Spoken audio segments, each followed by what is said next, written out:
Souvenir. "Here we go, sir," the robot pilot said. The word startled Rogers and made him look up sharply. He tensed his body and adjusted the trace web inside his coat as the bubble ship started dropping, swiftly and silently, toward the planet's surface. This, his heart caught, was Williamson's world. The legendary lost planet found after 3 centuries. By accident, of course. This blue and green planet, the holy grail of the galactic system, had been almost miraculously discovered by a routine charting mission. Frank Williamson had been the first Terran to develop an outer space drive, the first to hop from the solar system toward the universe beyond. He had never come back. His world, his colony, had never been found. There had been endless rumors, false leads, fake legends, and nothing more. "I'm receiving field clearance." The robot pilot raised the gain on the control speaker and clicked to attention. "Field ready," came a ghostly voice from below. "Remember, your drive mechanism is unfamiliar to us. How much run is required? Emergency brake walls are up." Rogers smiled. He could hear the pilot telling them that no run would be required, not with this ship. The brake walls could be lowered with perfect safety. 300 years. It had taken a long time to find Williamson's world. Many authorities had given him up. Some believed he had never landed, had died out in space. Perhaps there was no Williamson's world. Certainly there had been no real clues, nothing tangible to go on. Frank Williamson and 3 families had utterly disappeared in the trackless void, never to be heard from again. Until now, the young man met him at the field. He was thin and red-haired and dressed in a colorful suit of bright material. "You're from the Galactic Relay Center?" he asked. "That's right," Rogers said huskily. "I'm Edward Rogers." The young man held out his hand. Rogers shook it awkwardly. "My name is Williamson," the young man said. "Gene Williamson." The name thundered in Rogers' ears. "Are you?" The young man nodded, his gaze enigmatical. "I'm his great-great-great-great-grandson. His tomb is here. You may see it if you wish." "I almost expected to see him. He's, well, almost a god figure to us. The first man to break out of the solar system." "He means a lot to us, too," the young man said. "He brought us here. They searched a long time before they found a planet that was habitable." Williamson waved at the city stretched out beyond the field. "This one proved satisfactory. It's the system's 10th planet." Rogers' eyes began to shine. Williamson's world, under his feet. He stamped hard as they walked down the ramp together, away from the field. How many men in the galaxy had dreamed of striding down a landing ramp onto Williamson's world with a young descendant of Frank Williamson beside them? "They'll all want to come here," Williamson said, as if aware of his thoughts. "Throw rubbish around and break off the flowers, pick up handfuls of dirt to take back." He laughed a little nervously. "The relay will control them, of course." "Of course," Rogers assured him. At the ramp end, Rogers stopped short. For the first time he saw the city. "What's wrong?" Gene Williamson asked with a faint trace of amusement. They had been cut off, of course. Isolated, so perhaps it wasn't so surprising. It was a wonder they weren't living in caves, eating raw meat. But Williamson had always symbolized progress, development. He had been a man ahead of other men. True, his space drive by modern standards had been primitive, a curiosity. But the concept remained unaltered. Williamson, the pioneer and inventor, the man who built. Yet the city was nothing more than a village, with a few dozen houses, and some public buildings and industrial units at its perimeter. Beyond the city stretched green fields, hills, and broad prairies. Surface vehicles crawled leisurely along the narrow streets, and most of the citizens walked on foot. An incredible anachronism it seemed, dragged up from the past. "I'm accustomed to the uniform galactic culture," Rogers said. "Relay keeps the technocratic and ideological level constant throughout. It's hard to adjust to such a radically different social stage, but you've been cut off." "Cut off?" asked Williamson. "From Relay you've had to develop without help." In front of them a surface vehicle crept to a halt. The driver opened the doors manually. "Now that I recall these factors I can adjust," Rogers assured him. "On the contrary," Williamson said, entering the vehicle. "We've been receiving your relay coordinates for over a century." He motioned Rogers to get in beside him. Rogers was puzzled. "I don't understand. You mean you hooked onto the web and yet made no attempt to—" "We receive your coordinates," Gene Williamson said, "but our citizens are not interested in using them." The surface vehicle hurried along the highway, past the rim of an immense red hill. Soon the city lay behind them, a faintly glowing place reflecting the rays of the sun. Bushes and plants appeared along the highway. The sheer side of the cliff rose, a towering wall of deep red sandstone, ragged, untouched. "Nice evening," Williamson said. Rogers nodded in disturbed agreement. Williamson rolled down the window. Cool air blew into the car. A few gnat-like insects followed. Far off, two tiny figures were plowing a field, a man and a huge lumbering beast. "When will we be there?" Rogers asked. "Soon. Most of us live away from the cities. We live in the country in isolated, self-sufficient farm units. They're modeled on the manners of the Middle Ages.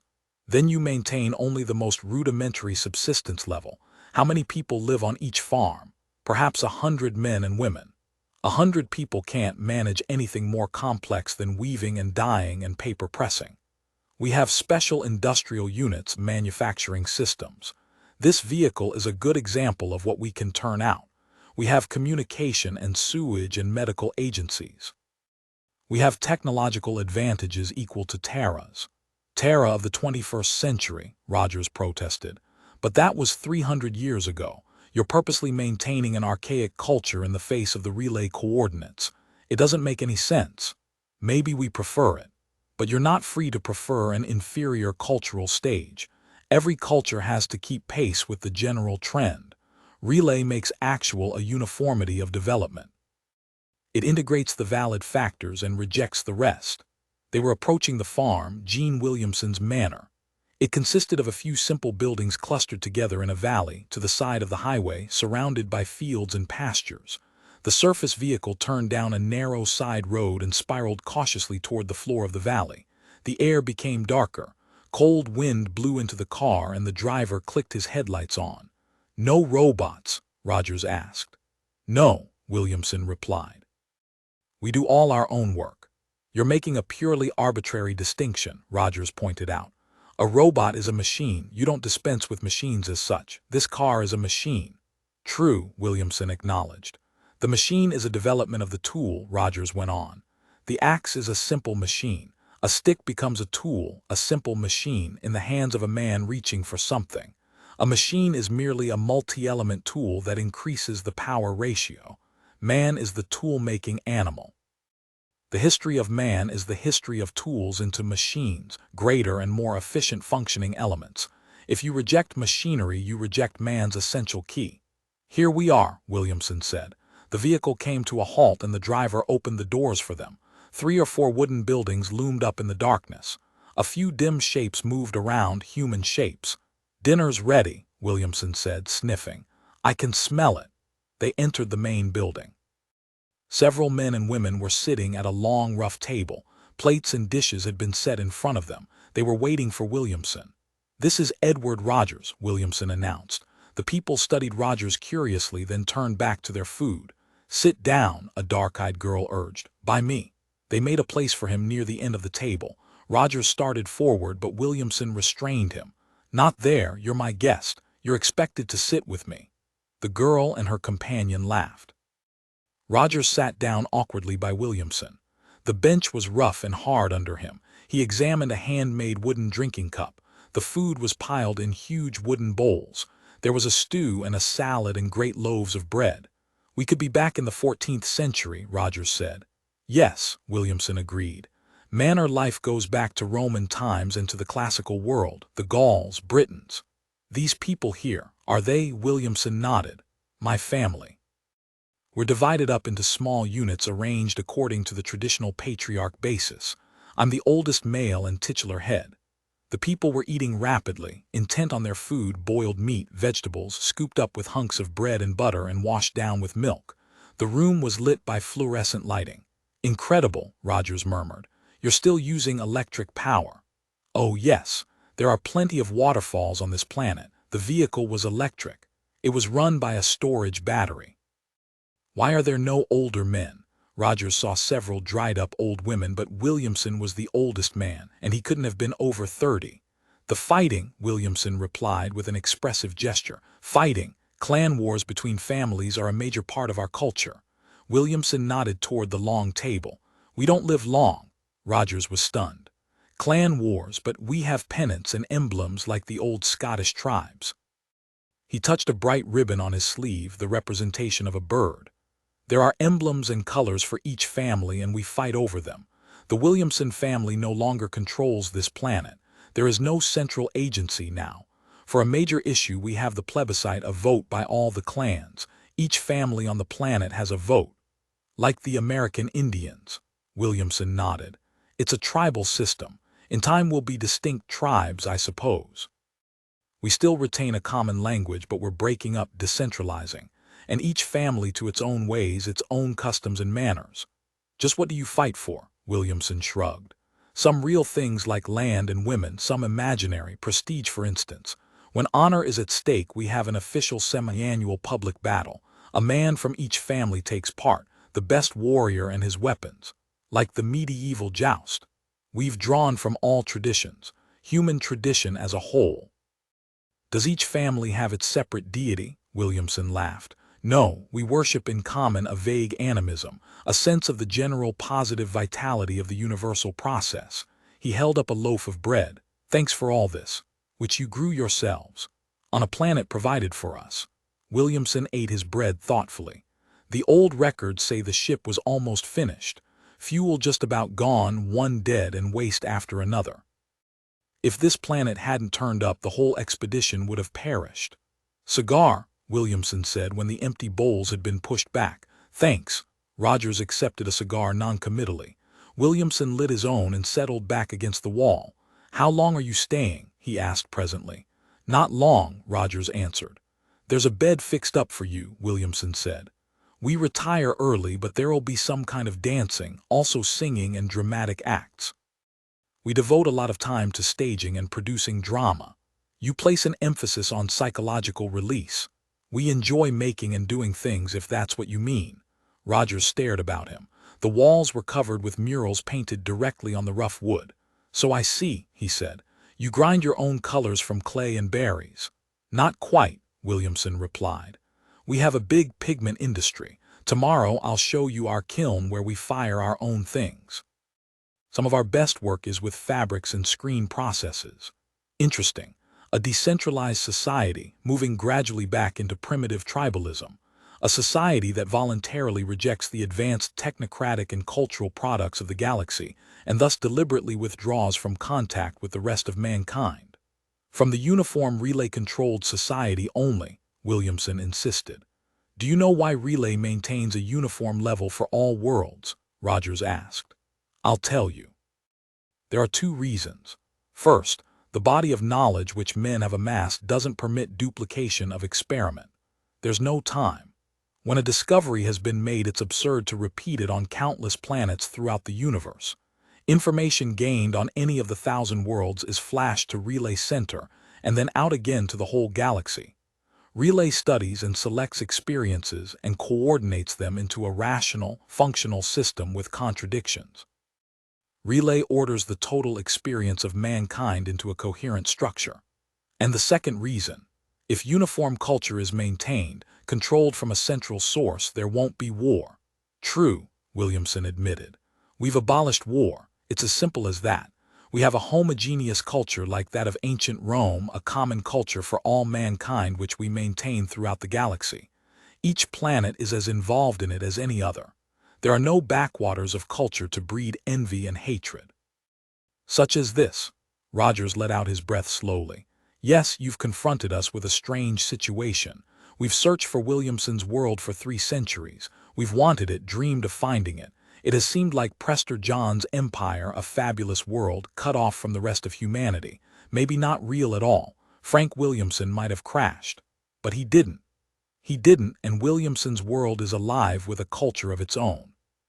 Deliberately set apart with its own way of life, its own standards. Now contact has been made and our dream has come true. The people of the galaxy will soon be informed that Williamson's world has been found. We can now restore the first colony outside the solar system to its rightful place in the galactic culture. Rogers reached into his coat and brought out a metal packet. He unfastened the packet and laid a clean, crisp document on the table. What's this? Williamson asked. The Articles of Incorporation. for you to sign so that Williamson's world can become a part of the galactic culture." Williamson and the rest of the people in the room fell silent. They gazed down at the document, none of them speaking. "Well," Rogers said. He was tense. He pushed the document toward Williamson. "Here it is." Williamson shook his head. "Sorry." He pushed the document firmly back toward Rogers. "We've already taken a plebiscite. I hate to disappoint you, but we've already decided not to join. That's our final decision." The Class 1 battleship assumed an orbit outside the gravity belt of Williamson's world. Commander Ferris contacted the Relay Center. "We're here. What next?"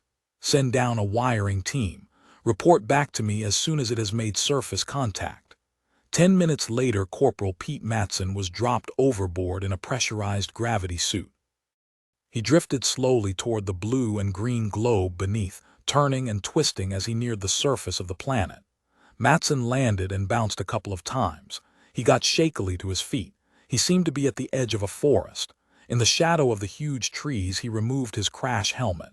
Holding his blast rifle tightly, he made his way forward, cautiously advancing among the trees. His earphones clicked. "Any sign of activity?" "None, Commander," he signaled back. "There's what appears to be a village to your right. You may run into someone. Keep moving and watch out. The rest of the team is dropping now. Instructions will follow from your relay web." "I'll watch out," Matson promised, cradling his blast rifle. He sighted it experimentally at a distant hill and squeezed the trigger. The hill disintegrated into dust, a rising column of waste particles. Matson climbed a long ridge and shielded his eyes to peer around him. He could see the village. It was small, like a country town on Terra. It looked interesting. For a moment he hesitated. Then he stepped quickly down from the ridge and headed toward the village, moving rapidly, his supple body alert. Above him, from the Class 1 battleship, 3 more of the team were already falling, clutching their guns and tumbling gently toward the surface of the planet. Rogers folded up the incorporation papers and returned them slowly to his coat. "You understand what you're doing?" he asked. The room was deathly silent. Williamson nodded. "Of course, we're refusing to join your relay system." Rogers' fingers touched the trace web. The web warmed into life. "I'm sorry to hear that," he said. "Does it surprise you?" "Not exactly. Relay submitted our scouts report to the computers. There was always the possibility you'd refuse. I was given instructions in case of such an event." "What are your instructions?" Rogers examined his wristwatch. "To inform you that you have 6 hours to join us or be blasted out of the universe." He got abruptly to his feet. "I'm sorry this had to happen. Williamson's world is one of our most precious legends, but nothing must destroy the unity of the galaxy." Williamson had risen. His face was ash-white, the color of death. They faced each other defiantly. "We'll fight," Williamson said quietly. His fingers knotted together violently, clenching and unclenching. "That's unimportant. You've received relay coordinates on weapons development. You know what our war fleet has."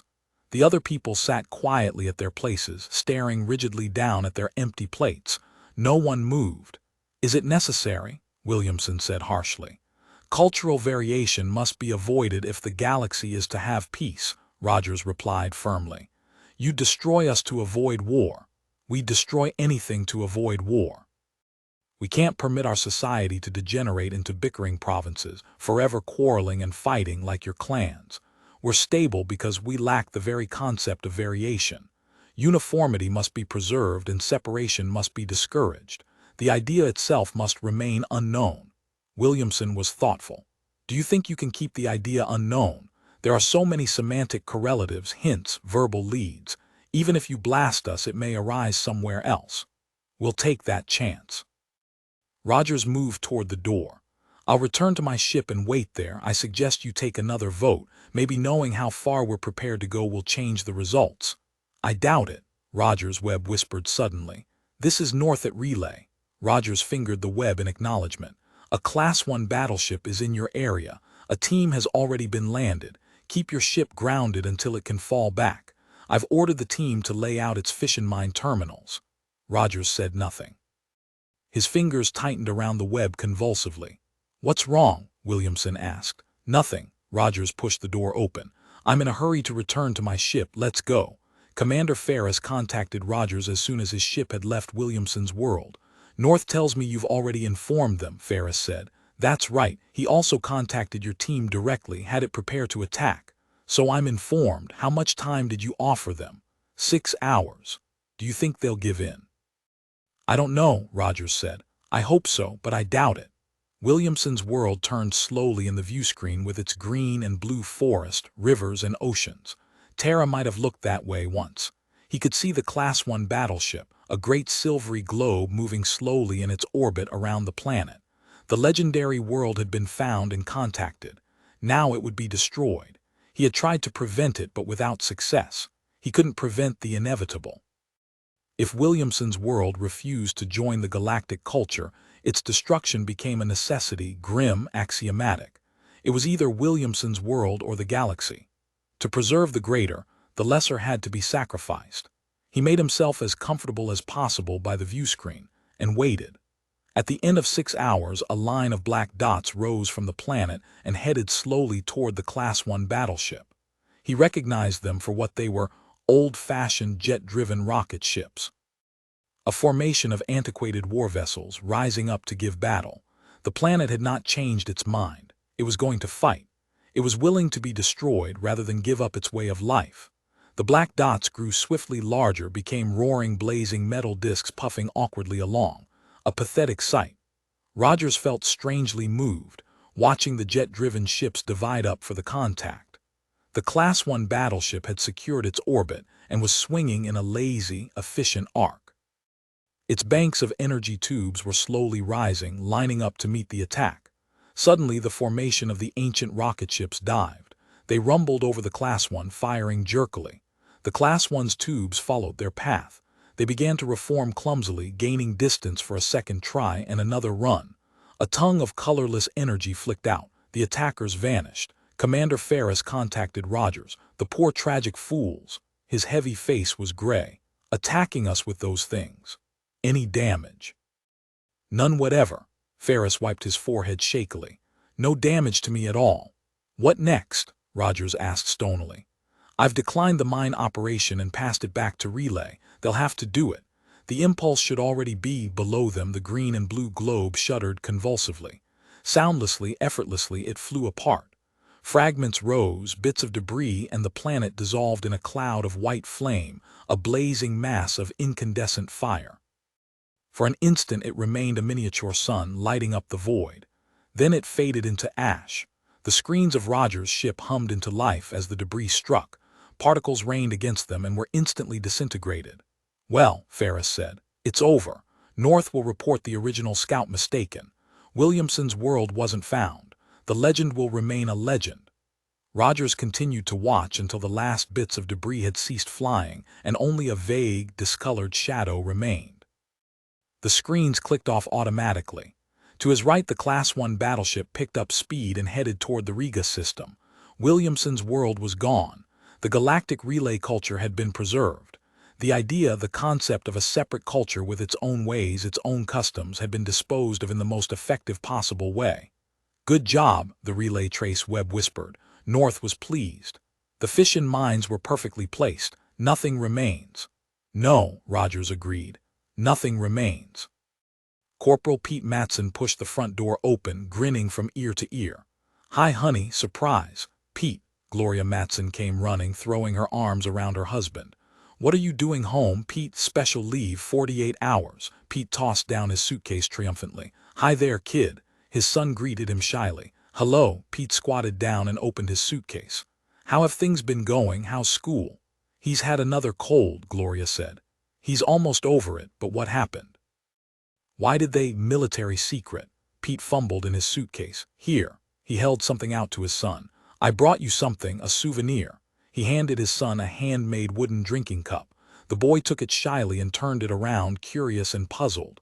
What's a souvenir? Matson struggled to express the difficult concept.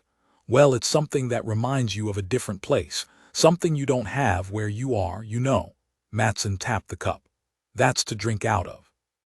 It's sure not like our plastic cups, is it? No, the child said.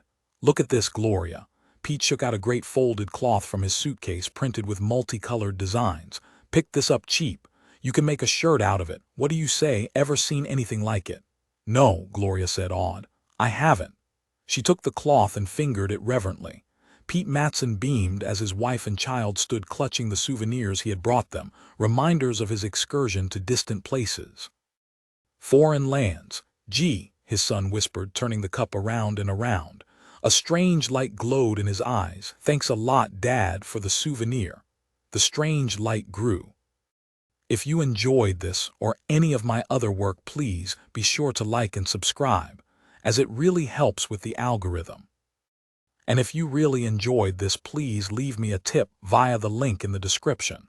Thanks for listening.